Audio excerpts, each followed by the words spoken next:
guys, welcome to today's Limitless Agency team call. Just went over some super exciting announcements. We have convention right around the corner, just finished a great 4-week month of June, and now we're already in July. So crazy to say we're already halfway through the year. Today, we have the honor and privilege of having Mr. Brad Allen on our team call. Brad is one of the top annuity producers in the whole industry. He's actually the #1 all-time annuity producer. So Brad has transferred over $15 million from 401ks, IRAs, savings, checking, maybe some cash, moved it into FIA, secured safe retirement, which is pretty cool. Brad has been the #1 annuity producer the last 2 or 3 years, but in all fairness, he told me he was moving for 4 years for 4 months when he moved to Arizona. So really the last 3 years, let's face it. And then also Brad, year to date, has a couple in the pipeline that will put him at $6 million transferred for the year with FIAs. And his goal, and I'm glad to hear that you have some big ones, because his goal is 10 million, but if he doesn't do at least 8, he's getting the buzz cut. So we're excited to have you. That's right. Well, thank you for having me. And let me just say that it's definitely a team sport because, you know, my wife, she does the actual rolling over of the money, and she's very motivated for me not to lose my hair. So yeah, she does not want to see the Dr. Evil version of me. So yeah. That's great. Well, if you want to start off, Brad, kind of just a quick background, how you got in the industry, why you got in the industry, and then from there we can just basically go A to Z. Okay, sounds good. Well, so July 15th will be 5 years for me. So when I first was looking to join FFL, I come from the IT industry. I was in senior management, primarily in banking, financial services, but I was always the IT guy. I ran data centers and things like that. So not a sales guy, didn't come from this industry at all. I'd actually been licensed for about 13 months and I had never sat with a legitimate prospect. I didn't make any sales. Wow. I had a license. I looked like I knew what I should be doing, but I had never actually closed any business. And when I met John Gavin, that's the guy that brought me into FFL. He asked me, so how long you been licensed? And I said, well, a little over a year. And he's like, well, what's your IP? And I just kind of let it go. But then he brought it up again, you know, what's your biggest, you know, IP for a month? You know, he's trying to get like, who is this guy, right? And yeah. I said, hey man, I just got to stop you. I don't know what IP means. And he's like, okay, you don't even know. That's when you get paid. I said, oh, well, there's the problem. I've never been paid. And it's okay. So you've been at this a year and you've never been paid? It's like, no. And it's like, okay, well, the coffee's on me. Probably thought he would never see me again. But, you know, the difference really being is the leads. So when I came to FFL, I didn't know anything about leads. I had no idea. My first question was, how many can you buy? And people are like, what do you mean? How many can you buy? It's like, buy as much as you want. It's like, great, I'll take them all. And actually, I've really never changed that. It's kind of like, you know, I like leads being pushed to me. Instead of having to go out and grab them, I like setting up like lead campaigns that just like drop into an inbox so that it's always this fresh flow of leads. Because I'm convinced we don't have a money problem. We have a lead problem. You know, you have to be sitting in front of at least 20 people a week. And if you sit in front of 20 people a week, you're not going to have a money problem if you do it consistently. Yeah. So if I look over my 5 years, about 2/3 of it is life volume. A lot of people think all I do is write annuities, and that's not true. You know, my first 6 months of 2018, I wrote 2 and I split them both right down the middle, 50-50, because I didn't know what I was doing. I thought, hey, I'd rather get half of something than all of nothing. And so I had no problem getting paid to learn. And that's now become the standard for SRS, is that when you go out to ask a specialist, you can like ask for somebody to help you. and it'll be, you know, one of the top producers in that space, myself included. I'm on that list. And it's just this round robin of who you're going to get. And they're spread out all over the country with all the different time zones. So you're never alone. Okay.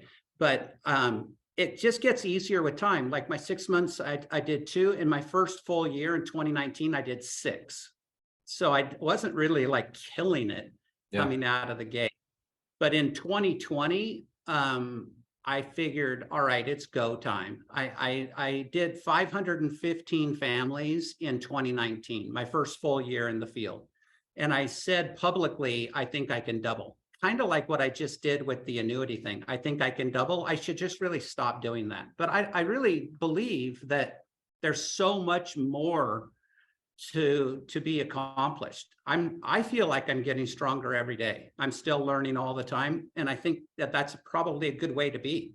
Don't be satisfied with just using part of your license. Like if you're in a rut and you do final expense, that's okay to pay the bills, but you can really run up the score and help a lot more families using your entire license. So term, universal, whole life.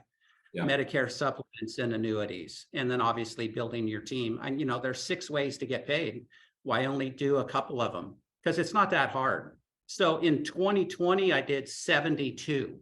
So I went from 2 to 6 to 72 annuities.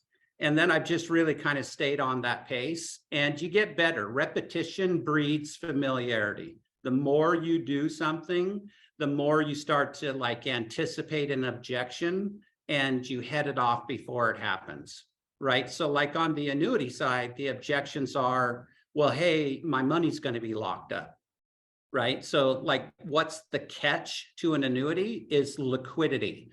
So you address liquidity issues up front, right? I even had somebody say to me, Hayden, it's like, well, what if a meteor strikes the planet? It's like, are you kidding me? I don't know. I mean, I would assume that if we're not trading in puka shells, your money would still be safe, right? Because when you transfer those assets, be them 401ks or IRAs, over into an index annuity, it never goes backwards. You've removed your downside market risk. You still participate in the upside.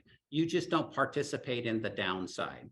So for the newer agents, if you are looking to get into annuities, and I highly encourage you to do so, number one is you need to be contracted with an annuity carrier. So everybody that's got a pen and paper, please write this down. Go out, start with Athene. They're our flagship carrier. Their product suite will basically accommodate most every client's needs. They have growth annuities, they have income annuities, they have fixed annuities.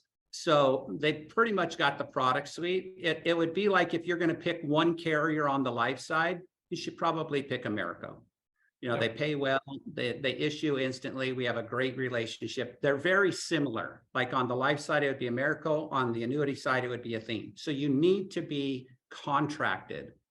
Once you get a writing code, you need to make sure it's in good standing. So this is the second thing to write down.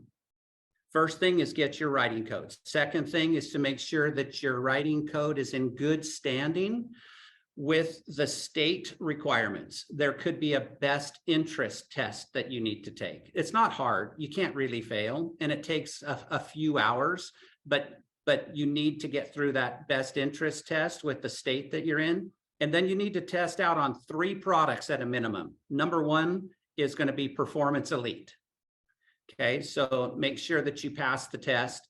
It's open book. You can't really fail. You may need to take it a few times, but you can't really fail. So Performance Elite, and then Agility.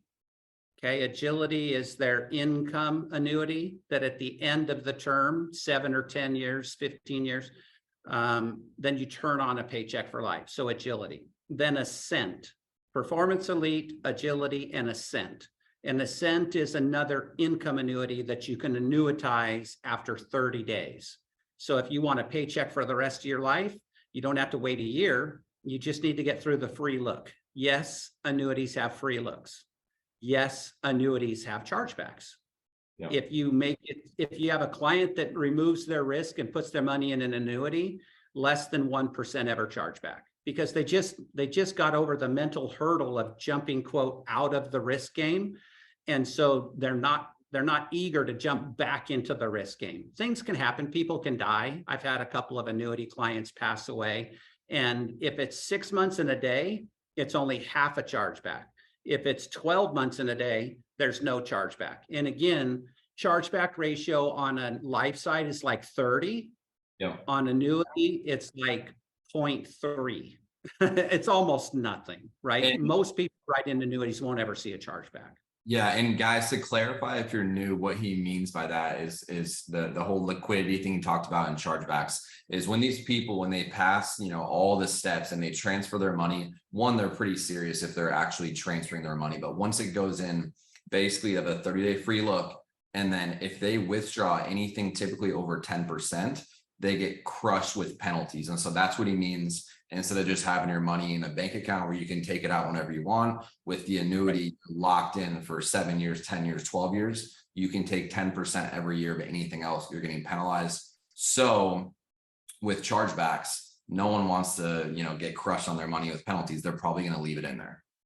Yes, absolutely true. So, and then, how do you write annuities? First, you need to be contracted. You need to be in good standing. And then it's like, how do you find one? For anybody that came to the summer conference that we had in Tempe just like a month ago, I talked about this and I'll quickly review it. There's really 3 stages to annuities: finding, writing, and funding. And so let's say that you're brand new, you've got your writing code, and you're like, okay, now do I buy an annuity lead? No, you don't need to buy an annuity lead. What you do is you ask really good questions in your life appointments. Doesn't matter if you're virtual. Actually, it's probably better virtual because pretty much everybody's going that way anyway. And so, what you focus on grows. We're going to be focusing on a lot of virtual annuity sales and the objections that come with that. It's basically, earn someone's trust is the number one. It doesn't matter if it's life or annuities. Trust is number one. So you have to earn somebody's trust. And then as soon as you have their trust, if you're showing that value exceeds the perceived price, then you've got a shot. But it starts with trust. And after trust, then you need to illustrate why this makes sense for them. So that's basically understanding what it is they're trying to solve. On the life side, it's typically like not leaving a burden or income replacement. And on the annuity side, it's typically like legacy. They want to leave something for family, or they're just tired of losing money. The one thing that we have with our license, and you don't need a special license for this. This is just your life license, right? The one thing that we have over, quote, the competition is that we can say guarantee. When you're a broker for could be Schwab or Fidelity or Vanguard or any of these big money managers, they don't say guarantee because they're looking at risk-based investments. Nobody knows what the market's going to do, so nobody can say guarantee. By the way, I used to have that job back when I wasn't selling anything. Oh, I looked good. I had shiny shoes, I had a tie, coat, shiny building. Man, I looked like I was really sharp. And I got the licenses to do variable annuities and a registered rep and all that. But that was putting people's money at risk. That was totally speculative. We don't do speculation with life. Like an index universal life, it goes up, never goes down. It has the potential to go up, but it never goes down. Same thing with an indexed annuity. It participates in the up, not down. Think of it this way. There's no risk. There's no fee. Like Hayden said, stay within 10% of your account value annually. You don't see a withdrawal charge. So there's no risk of loss because you're not actually in the market. You're in an index of the market. So no risk. There's no fee as long as you stay within 10% of your account value annually. And there's no cap. So in other words, like on an IUL, it goes up 12 points, you're only going to get 9 to 10. If it goes up 20, you're only going to get 9 to 10. Okay. But with the annuity, There's no cap. So it goes up 20. The market, say the index participates in a market like, bull run of 20 points across the S&P. You're going to get about 17 and a half of the 20. There's no cap. If you run an illustration, you'll see like up until 2022, the US stock market was on like an 11-year bull run. It was a historic run. Normally they last like 6 to 7 years and then they correct. And then it kind of starts back again. It's like a 6 to 18 months kind of like just flat or a little bit down, like 5 to 10 percentage points, but then it bounces back pretty quickly. We were on an 11-year run. And so now we're kind of like recovering from 2022. And please listen to me when I say, I listen to Bloomberg all day in between appointments. I talk to people. I'm constantly researching. The anticipation is that Q3, 4 of this year and Q1 of next year, all of the rate hikes the Fed's been doing to fight inflation, there's a lag effect to what really expensive money means. It's not really shown its ugly head in our economy yet, but it's just about to happen.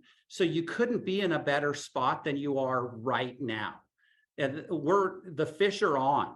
I mean, they're just like jumping in the boat if you're ready to catch them. Seriously, people are going to get tired of hearing their brokers say, just hang in there.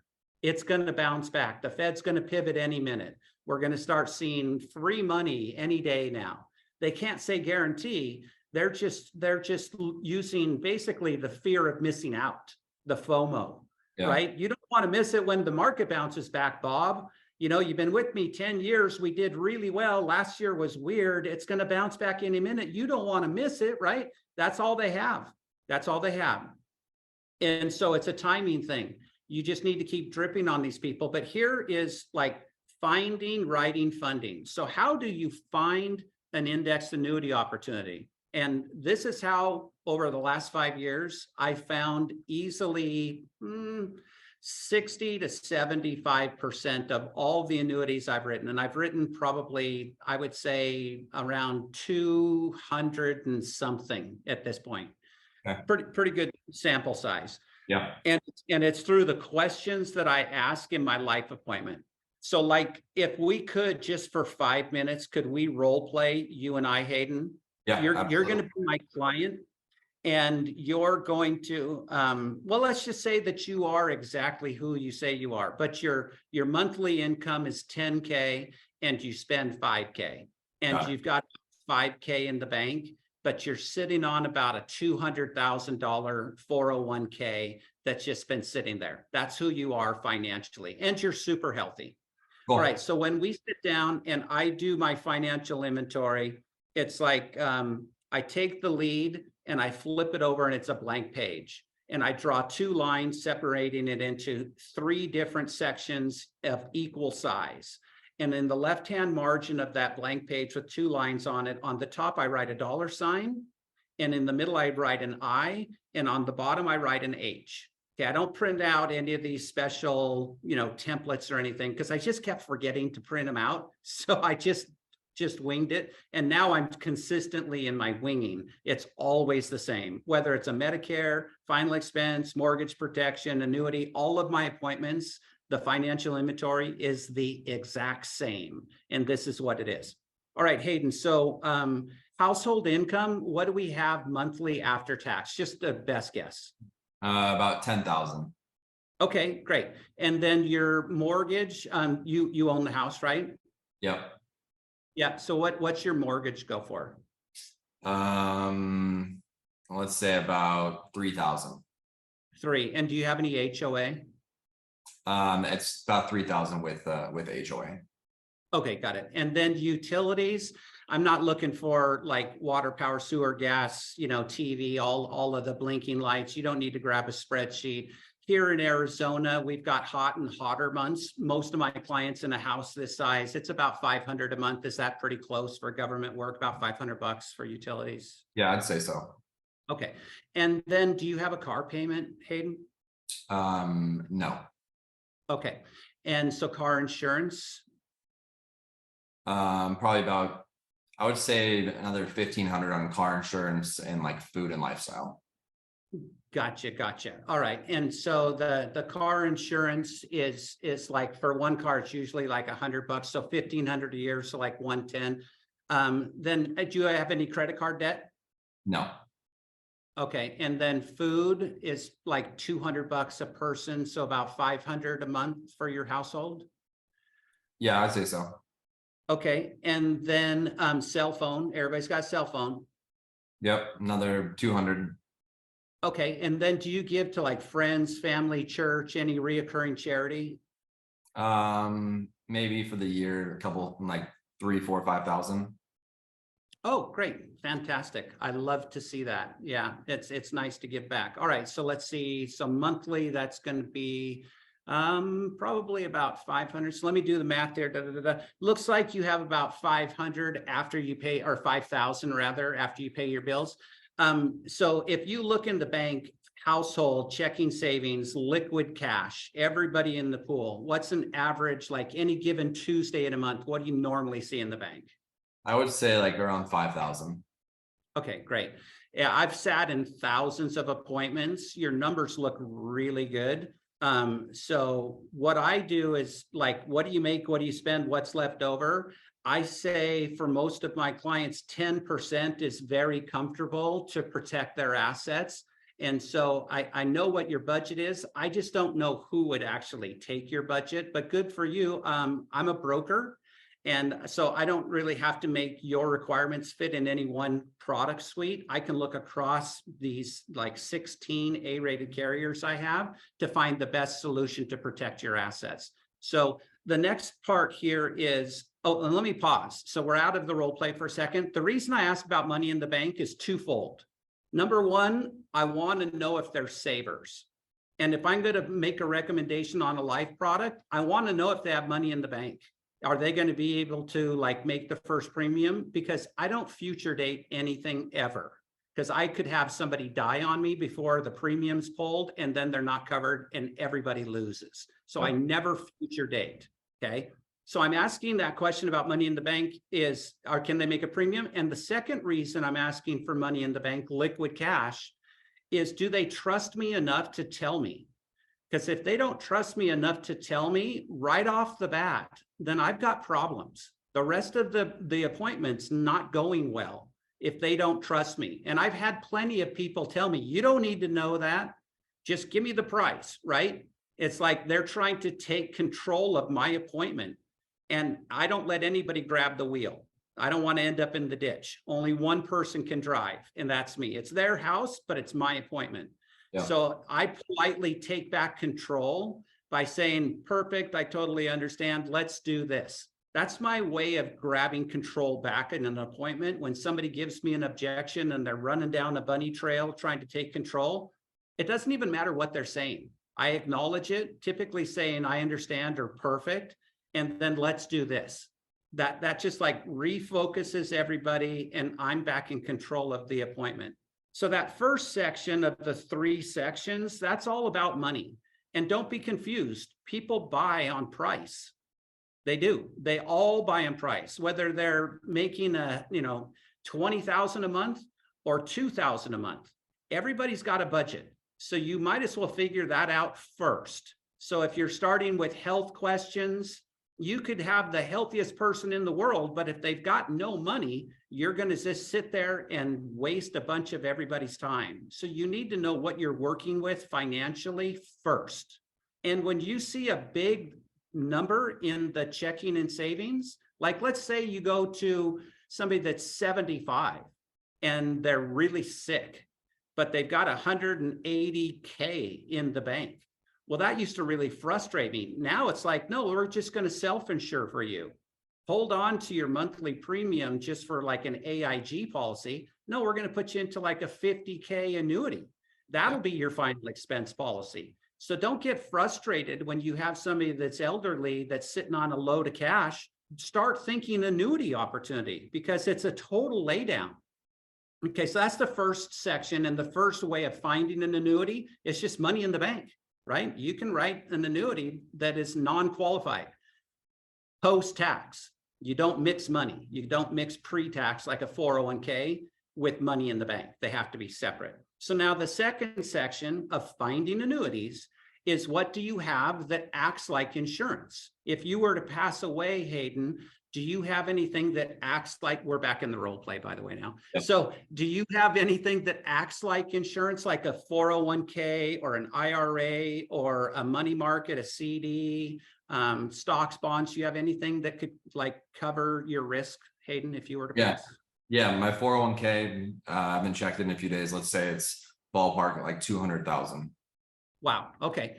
All right. So good. So at that point, I always circle that number. When I'm writing these things down, I write 401k and a line, and then, you know, $ 200K, and I circle it. And I say, hey, Hayden, before I walk out today, please remind me to come back to this number I circled. I want to stay focused on why we're here. Don't do a bait and switch. Don't let your eyes get really big. Oh, I'm going to write it in an annuity. You know, it's like, you want it too much, go away, right? So run the appointment you're there to run. If it's a final expense or it's a mortgage protection, don't do a bait and switch, because that's going to diminish the trust level. Okay. So we're here, let's say it's for mortgage protection. And I'm going to stop you real quick, Brad. Guys, when you guys have the financial inventory like this, that golden question is right here. And something that I made a mistake, dude, my year that I did 500 families, I was probably doing 40 to 50 life policies a month. And I literally never asked the golden question until like the final 2 months. And the final 2 months, it wasn't anything huge, but I transferred like 200 something thousand in annuities. I didn't even know what I was doing. And so guys, that is one of the biggest things, is you have to ask the question. A lot of people, when they're new, they think if they ask that question, people are going to get weirded out or it's going to ruin the appointment. And it's not. You as the advisor, just like Brad said, you need to know this information and be able to give them, one, the best life policy, but also if you're going to go in after for the FIA. Absolutely. So, and once I get through that middle section, then I kind of lean back and I cross my arms and I put my hand on my chin, and it's very conversational. It's like, so how's your health, Hayden? Any meds? Just high blood pressure. That's it. Oh, it's so like a lisinopril or amlodipine, something like that. Yep. I don't know all the blood pressure meds, but I always throw out the ones I know because it makes me look smart. Yep. Remember, you're trying to build up credibility. So it's not always the words you say. Often it's less the words you say, but how you say them. So it needs to be in a consistent sequence. Consistency is your friend, because that structure is going to build your confidence.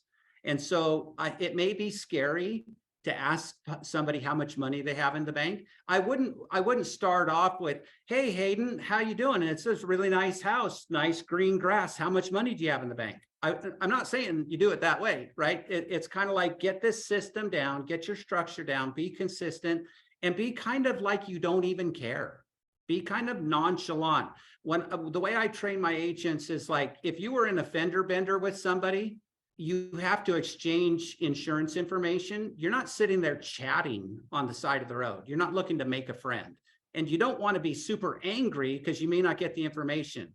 So it's this pressed, artificial, stiff kind of politeness. It's just, give me the facts. I'm just trying to get through this because if you seem like a little bit uninterested, that's even better than being too interested. Right? So you're just this is just your process. You always ask these questions. And the reason I'm pounding on this so hard is because the more you ask these questions, the easier it becomes to ask these questions. So just like you, Hayden, my first year, I wrote 2. My second year, I wrote 6. Before I wrote those 6, I went to leadership and I said, hey, I'm ready to start writing some more annuities. I've got 72 opportunities. I've been saving them. I've been taking all my notes, putting them in a separate pile. And I went to Sean Ruggiero and I said, so what do I do about these 72 annuity opportunities? He's like, how old are these? 72? Oh my God, what have you been doing? You're a little squirrel. There's nothing like saving them for winter. Those things have already passed. The opportunity's gone. So you need to act on it right away. And it's really the questions that you ask. And then if you get stuck, that's why we have the Ask a Specialist. And so make sure that you're registered with fflams.com, fflams.com. Get registered. And when you go out there, that's where Ask a Specialist currently is. It was on the CRM. It was in the drop down on the left-hand side. They moved it. They may move it again right now today. If you want somebody to help you, once you've found an opportunity to actually close the deal and get paid to learn how to do this, like I did, 50-50 split. The first one, basically, if I was working with you, Hayden, you found $1 million, we're sitting there, I'm going to be running the appointment. We're going to put both of our writing codes on there. Each of us are going to do $500,000. And you're going to be like, damn, I don't want to leave $500,000 on the table ever again. Do I even need Brad again? Maybe you don't. I hope you don't. But if you do, the next one is 50-50, but you're driving. My hands are not on the keyboard. Yours are. And I hope you took a lot of good notes. So instead of getting people dependent on like 10 or 20 points and never learning how to do this on their own, we decided as a leadership that it's like, no, this is the way it should be. It has been, and it will be 50-50 2 times, then you're on your own. But if you're stuck, like I did my 50-50 2 times, I'm still not quite sure. There's an option in the Ask a Specialist, just like a 911 or an SOS. Hey, I'm in an appointment. Actually, this happened with Scotty last night. I was already done for the day.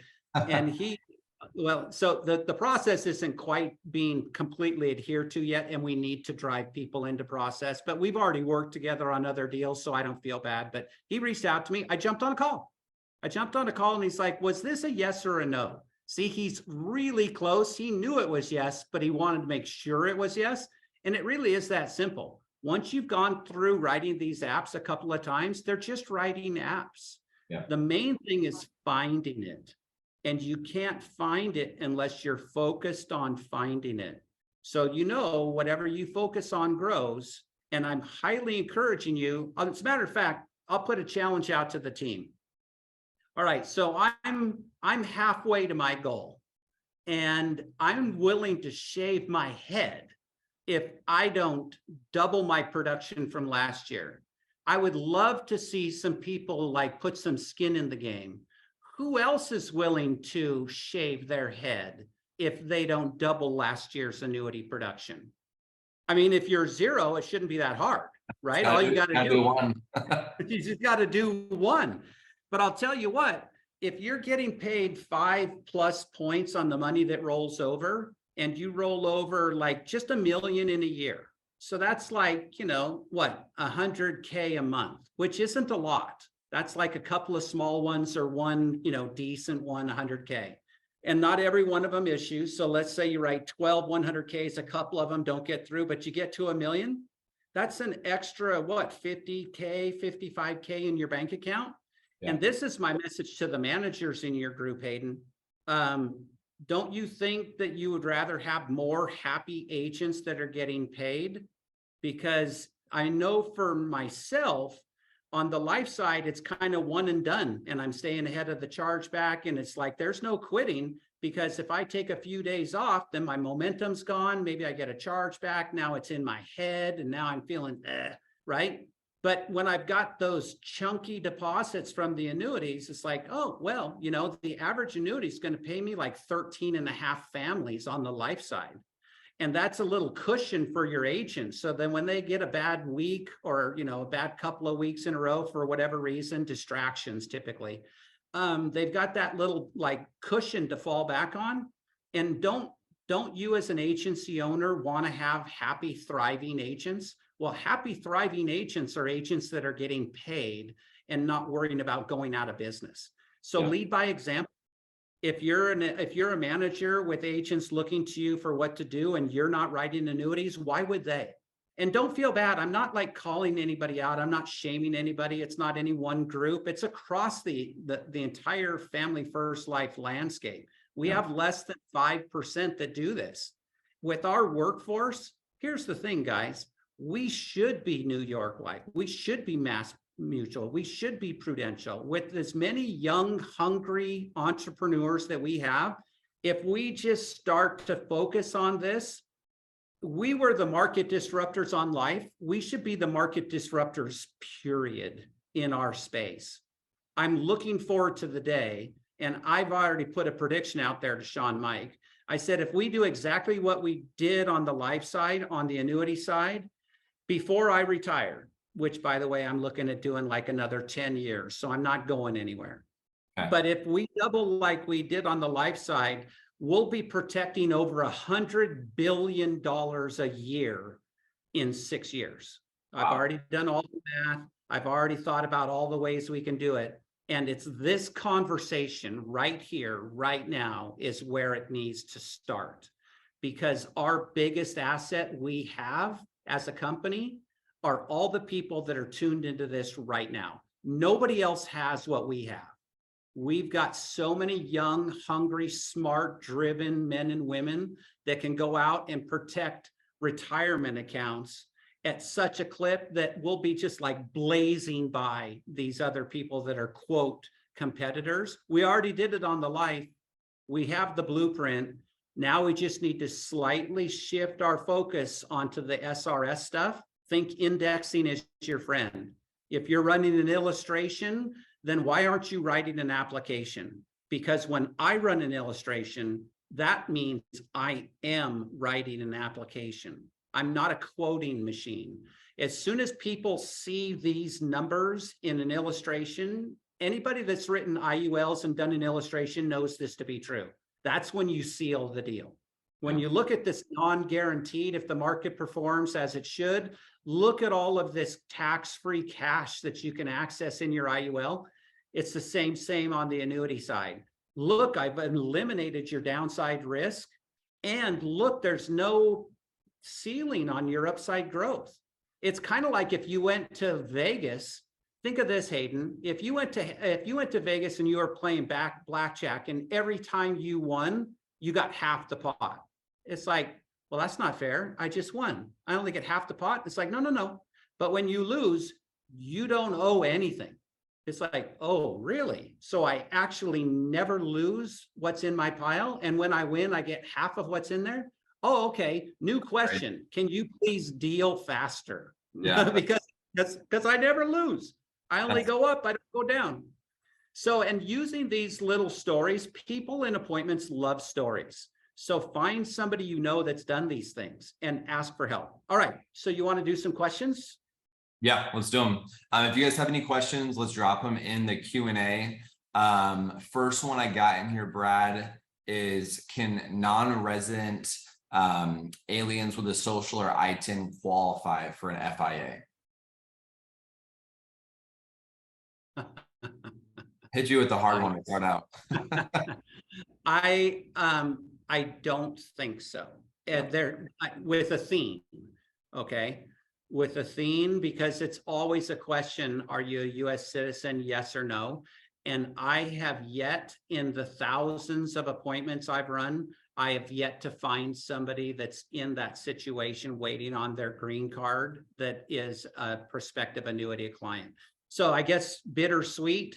If you find one, definitely let me know, and maybe we can find a carrier that will do that. Like, you know, every company does life and annuities, and I know why. We'll talk about that on another call. But just because they do annuities doesn't mean they're good at it. So if NLG will take somebody with just an ITIN or a social on the IUL side, chances are they probably would do it on the annuity side as well, but that's a super outlier. Yeah. But definitely see me offline and we'll get that resolved. But my guess is NLG would. Awesome. Next question, Brad. What is typically the best age for someone to get an FIA? Great question. All right. So if you're asking these questions, like I just broke down my in-home financial inventory, and I encourage you to consistently ask these questions. And when you see a 401k, and like it was here with Hayden, obviously look at Hayden's face. He's not 59 and a half. You don't need to be a rocket scientist to figure out he's not 59 and a half. If his 401k is attached to his employer and he's actively contributing to it and typically getting a match of some sort, typically 3 to 5%. You put in 3, they put in 3. Yep. Chances are, because the client is not 59.5, they can't roll it over. But if it's an orphan, so like it's from a previous company, yes. So it doesn't matter what age, 18 years of age up to like 83 for an indexed annuity. So huge age range.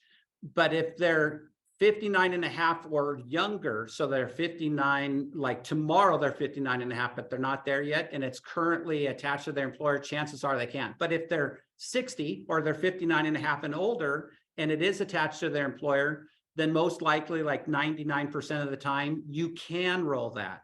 And I just ask people all the time, how did your portfolio do last year? Most of them are going to say they dropped like 20 points.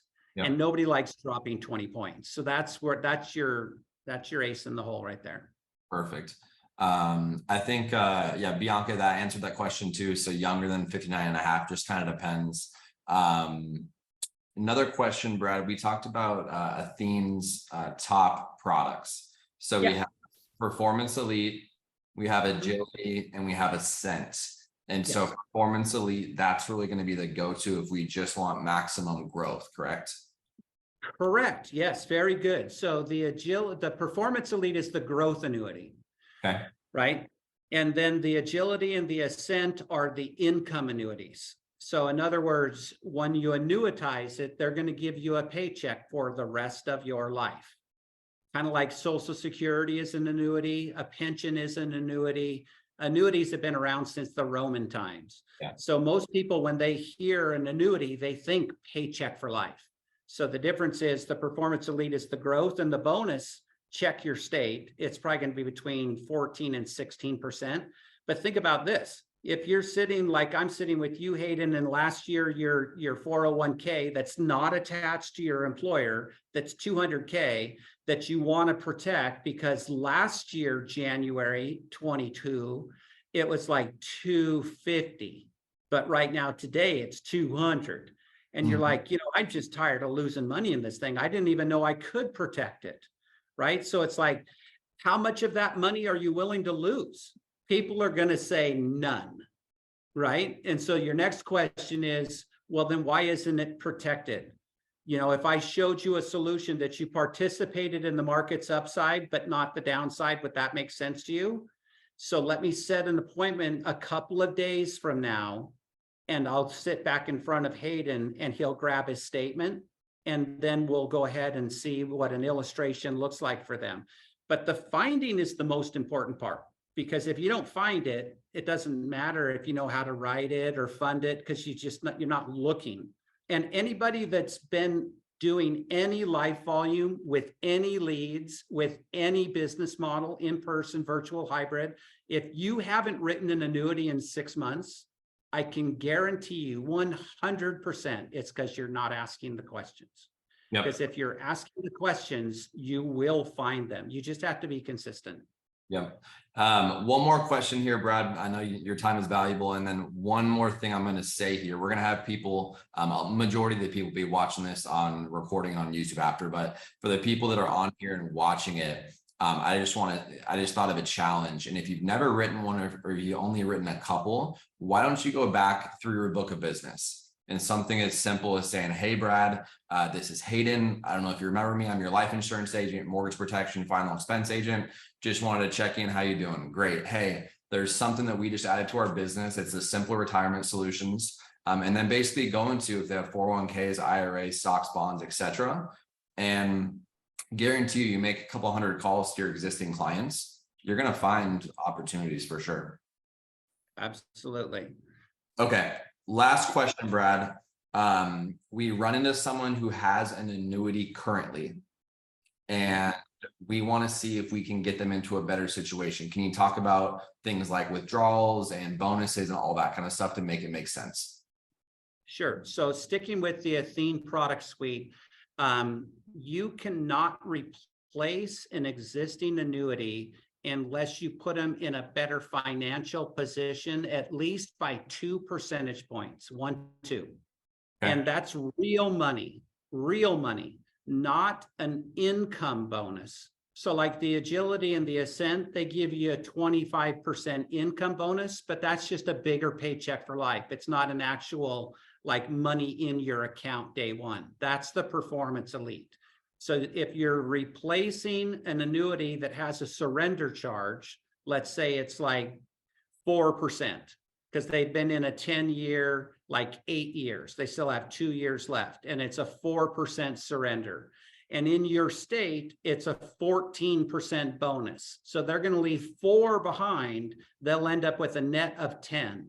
As long as they end up with a net of 2, then, so let's say you're in a state that has a 14% bonus and they have a 12% surrender charge. That's a very high surrender charge. Yeah. And it's most likely no one wants to pay 12% to move their money. It has to be an extenuating circumstance, but I've seen it. As long as you have 2-point cushion, then you can replace things, and you need to fill out replacement forms, but it's all electronic. But yes, you can. The other thing I forgot to mention is that if you're under 59.5, but you just inherited a bunch of money, like once somebody in your family passed away and you inherited a bunch of post-tax money, or you inherited an IRA, a pre-tax, it's like you just inherited this cash, then that can go into an annuity as well. But most of the opportunities you're finding are probably old 401ks that they've forgotten about. They didn't roll them into their new benefits package. And it's like 30K here, 50K there, 100K there. But you guys, if you're going to like set your goal for 2024 to write $1 million or get to the Hall of Fame, write 2 million. If you can write 1, you can write 2. It's just the same as life. It's just being consistent. If you're writing a couple 100K a month, like 2 or 3 annuities a month in 2024, most likely you're going to be wearing an annuity Hall of Fame jacket. And there's nothing wrong with that. They feel really good. Love it. Well, hey, thank you so much, Brad. This has been, there's been so many nuggets in here. So guys, make sure you guys go over your notes, rewatch this thing, because there's so many good things. And I agree with you, Brad. Amen. Let's get the SRS team rolling. Let's get index products going, and this can explode all of our businesses. So thanks for getting on. Yep. Thank you for having me.